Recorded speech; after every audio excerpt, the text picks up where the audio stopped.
আমরা না যখন ঘুরতে গেছিলাম বৃন্দাবনে ছিলাম মোট 4 রাত। তো 4 রাতের মধ্যে না রাত্রেবেলা যখন সারাদিন ঘুরে ফিরে হোটেলে ফিরতাম, আলাদা করে না ভেজ মিল নিতে ইচ্ছা করতো না।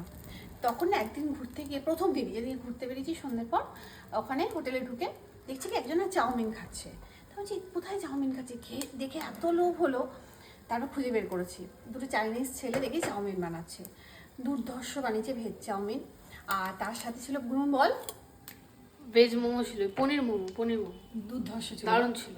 দুটো যতদিন ছিলাম ততদিন তো ওইগুলোই খেয়ে। হ্যাঁ, প্রতিদিন রাত্রেবেলা আমরা চাউমিন আর ওই ভেজ মোমো তিনজনে মিলে ভাগ করে খেতাম। মানে এত ভালো লাগতো না, মনেই আর রাত্রিবেলা ওইটা খাবো ভেবেও মনটা ভালো হতো। হ্যাঁ, আবার এত ভালো লাগতো চাউমিন আর মোমো খেয়ে, কোনো সময় মনেই হয়নি যে আমরা এটা নিরামিষ খাচ্ছি, তাই না? মনে ওটাই খাই আর কি।